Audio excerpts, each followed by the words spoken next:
नमस्कार दोस्तों, स्वागत है आप सभी का मेरी कहानियों में। मैं हूँ शिखा और एक बार फिर से आपके लिए लेकर आई हूँ एक नई कहानी और उम्मीद करती हूँ कि बाकी कहानियों की तरह ये कहानी भी आपको बेहद पसंद आएगी और आप इसी तरह अपना प्यार और सपोर्ट मेरी वीडियोस पर बनाए रखेंगे।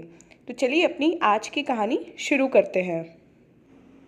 पता नहीं क्यों किसी किसी के साथ दम घुटता सा लगता है, जैसे आपकी हर सांस पर किसी का पहरा हो या कोई हर पल आप पर नज़र रख रहा हो। क्या ऐसे में दम घुटता सा नहीं लगता? सीमा ने प्रश्नवाचक दृष्टि से मेरी ओर देखा। कहीं तुम्हें दमा का रोग तो नहीं हो गया? मैंने भी प्रत्युत्तर में प्रश्न दाग दिया। मेरा मजाक उसके गले में फांस जैसे अटक जाएगा, मुझे नहीं पता था। तुम्हें लग रहा है कि मैं तमाशा कर रही हूँ। मैं अपने मन की बात समझाना चाह रही हूँ और तुम समझ रहे हो कि। सीमा का स्वर रूंध जाएगा, मुझे पता नहीं था। सहसा मुझे रुकना पड़ा। हंसती खेलती सीमा इतनी परेशान भी हो सकती है, मैंने कभी सोचा भी नहीं था। सीमा मेरे पापा के दोस्त की बेटी है और मेरे बचपन की साथी है। हमने साथ साथ अपनी पढ़ाई पूरी की और जीवन के कई उतार चढ़ाव भी साथ साथ पार किए हैं। ऐसा क्या हो गया उसके साथ? हो सकता है उसके पापा ने कुछ कहा हो, लेकिन पापा के साथ पूरी उम्र दम नहीं घुटा तो अब क्यों दम घुटने लगा? 2 दिन बाद मैं फिर सीमा से मिला तो क्षमा याचना कर कुछ जानने का प्रयास किया। ऐसा क्या है सीमा? मैं तुम्हारे आगे हाथ जोड़ता हूँ, अब क्या मुझे भी रुलाओगे तुम? मेरी वजह से तुम क्यों रोओगे? तनिक रुकना पड़ा मुझे। सवाल गंभीर और जायज़ भी था। भला मैं क्यों रोऊंगा? मेरा क्या रिश्ता है सीमा से? सीमा की माँ का एक्सीडेंट, उनका देर तक अस्पताल में इलाज और फिर उनकी मौत, सीमा का अकेलापन, सीमा के पापा का पुनर्विवाह और फिर उनका भी अलगाव। कोई नाता नहीं है मेरा सीमा से, फिर भी कुछ तो है जो मुझे सीमा से बांधता है। तुम मेरे कौन हो राघव? पता नहीं, तुम्हारे सवाल से तो मुझे दुविधा होने लगी है और विचार करना पड़ेगा कि मैं कौन हूँ तुम्हारा। तनिक क्रोध आ गया मुझे यह सोचकर कि कौन है जो हमारे रिश्ते पर प्रश्न चिन्ह लगा रहा है। तुम्हारा दिमाग तो नहीं घूम गया? अच्छी बात है, नहीं मिलूंगा मैं तुमसे। पता नहीं कैसे लोगों में उठती बैठती हो आजकल।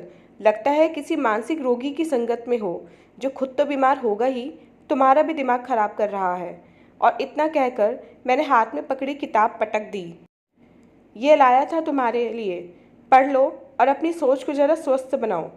मैं तैश में उठकर चला तो आया, पर पूरी रात सो नहीं सका। भैया भाभी और पिताजी पर भी मेरी बेचैनी खुल गई।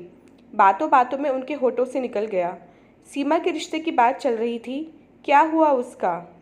उस दिन भाई साहब बात कर रहे थे कि जन्मपत्री मिल गई है, लड़के को लड़की भी पसंद है, दोनों अच्छी कंपनी में काम करते हैं।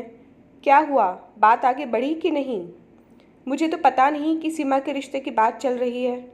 क्या सीमा ने भी नहीं बताया? भाई साहब तो बहुत उतावले हैं इस रिश्ते को लेकर कि लड़का उसी के साथ काम करता है। मनीष नाम है उसका, जाति भी एक है। अरे भाभी, आपको इतना सब पता है और मुझे इसका क ख ग भी पता नहीं। इतना कहकर मैं भाभी का चेहरा देखने लगा और भौचक्का सा अपने कमरे में चला आया। पता नहीं चला कब भाभी भी मेरे पीछे कमरे में चली आईं।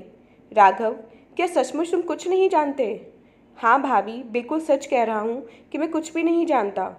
क्यों, सीमा ने नहीं बताया? तुमसे तो उसकी अच्छी दोस्ती है, ज़रा ज़रा सी बात भी एक दूसरे के साथ तुम बांटते हो। भाभी, यही तो मैं भी सोच रहा हूँ, मगर ये सच है। आजकल सीमा परेशान बहुत है। पिछले 3-4 दिनों में हम जब भी मिले हैं, बस हमें झगड़ा ही हुआ है। मैं पूछता हूँ तो कुछ बताती भी नहीं है। हो सकता है वह लड़का मनीष ही उसे परेशान कर रहा हो, उसने कहा भी था कुछ। सहसा याद आया मुझे, दम घुटने जैसा कुछ कहा था। उसी बात पर तो झगड़ा हुआ था। सब समझ आने लगा मुझे। हो सकता है वह लड़का सीमा को पसंद ना हो, वह सीमा की हर सांस पर पहरा लगा रहा हो। बचपन से जानता हूँ ना सीमा को, जरा सा भी तनाव हो तो उसकी सांस ही रुकने लगती है। तुमसे कुछ पूछना चाहती हूँ राघव, भाभी बड़ी बहन का रूप लेकर बोली।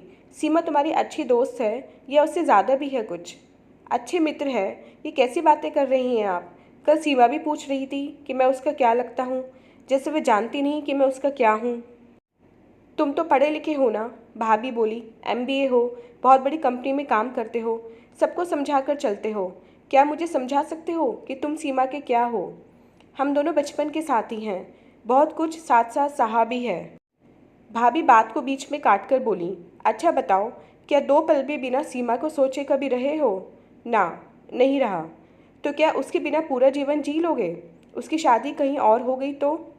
भाभी, मैं सीमा को किसी धर्म संकट में नहीं डालना चाहता था, इसलिए ऐसा सपना ही नहीं देखा।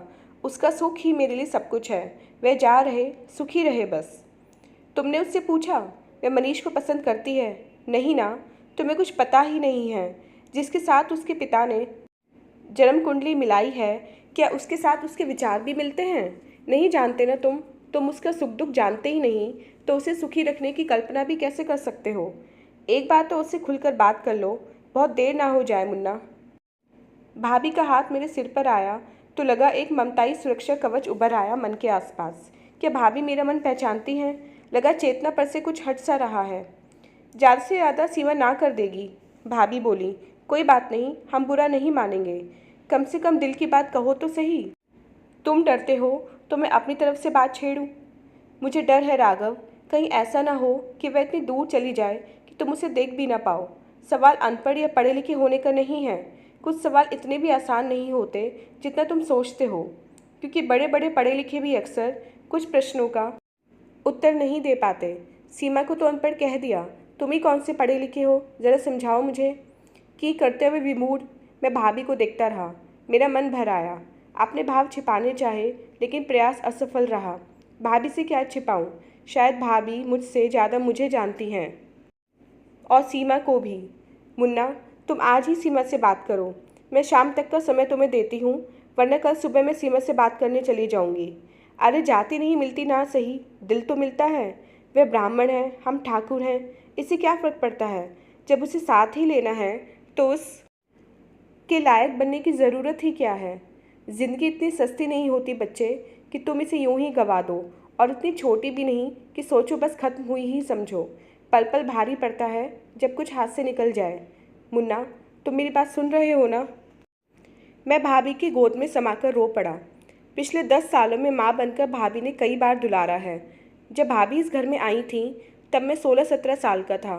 डरता भी था, पता नहीं कैसी लड़की घर में आएगी, घर को घर ही रहने देगी या शमशान बना देगी।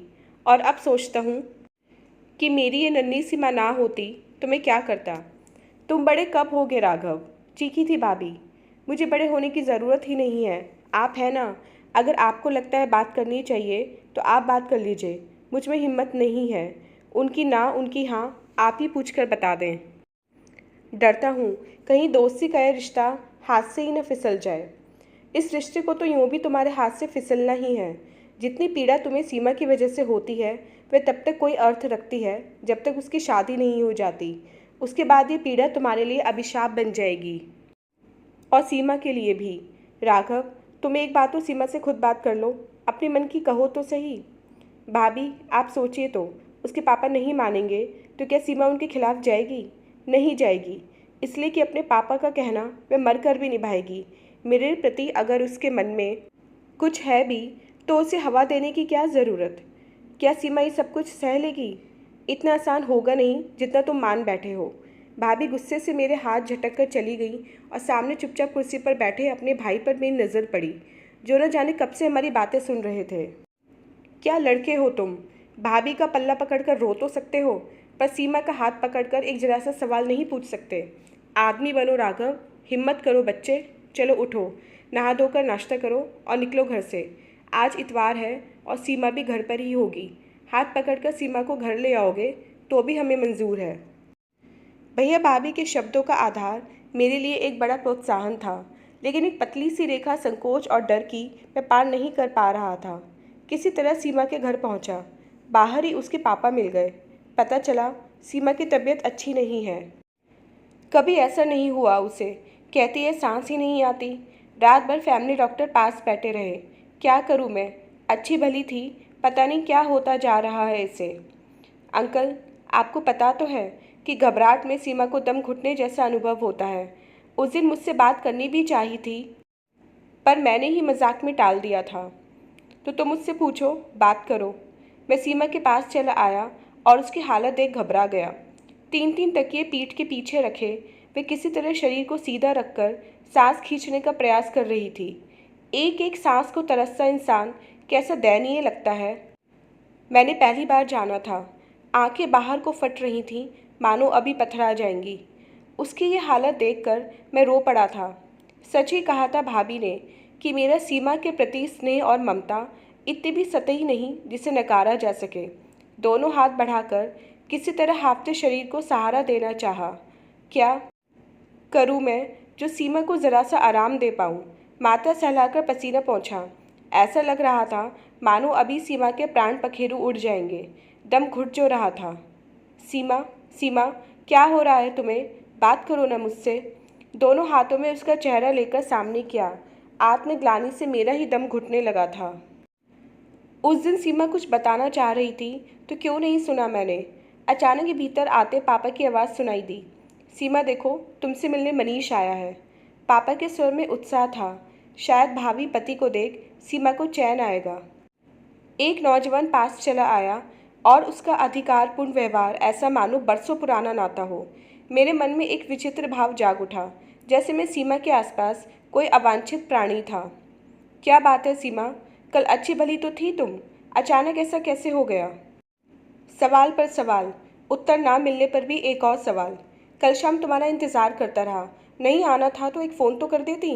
दीदी और जियाजी तुम्हारी वजह से नाराज़ हो गए हैं, उन्हें फ़ोन करके सॉरी बोल देना। जीजाजी को कहकर ना आने वालों से बहुत चिढ़ है। मुझे मनीष एक संवेदनहीन इंसान लगा।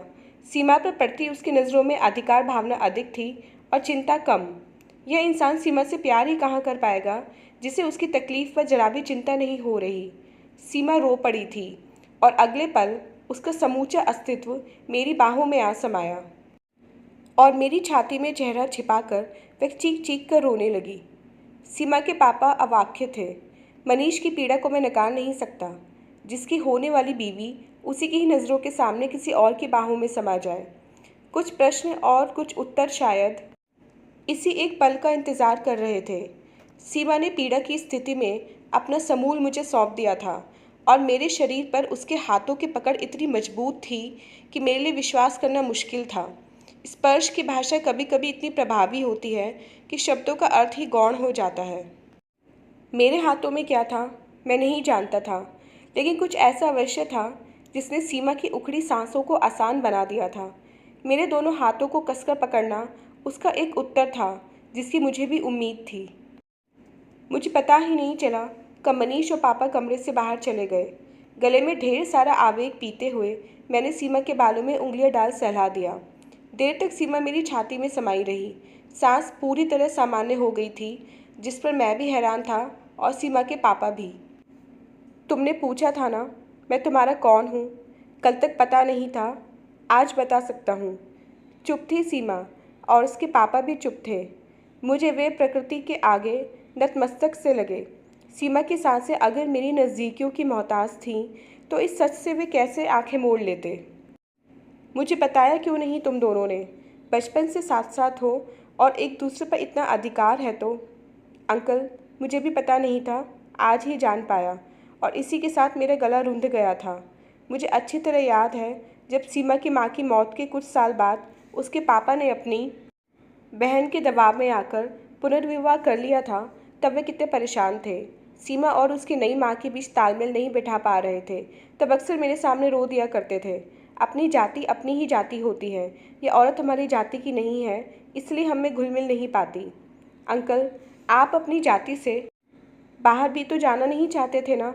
और मैं भी नहीं चाहता था मेरी वजह से सीमा आपसे दूर हो जाए, क्योंकि आपने सीमा के लिए अपने सारे सुख भुला दिए थे। तो क्या उसका बदला मैं सीमा के जीवन में जहर घोल कर लूँगा? मैं उसका बाप हूँ। जो मैंने किया वह कोई एहसान नहीं था। कैसे नादान हो तुम दोनों। सीमा को गले लगाकर अंकल रो पड़े थे। हम तीनों ही अंधेरे में थे, कहीं कोई पर्दा नहीं था, फिर भी एक काल्पनिक आवरण खुद पर डाले बस जिए जा रहे थे हम। डरने लगा हूँ अब वह पल सोचकर जब सीमा सदा सदा के लिए जीवन से चली जाती। तब शायद ये सोच सोच कर जीवन नरक बन जाता कि एक बार मैंने बात तो की होती, एक बार तो पूछा होता, एक बार तो पूछा होता। तो दोस्तों, ये थी हमारी आज की कहानी। उम्मीद करती हूँ ये कहानी आपको पसंद आई होगी। मिलते हैं अपनी नेक्स्ट कहानी के साथ, तब तक के लिए आज्ञा दीजिए। धन्यवाद।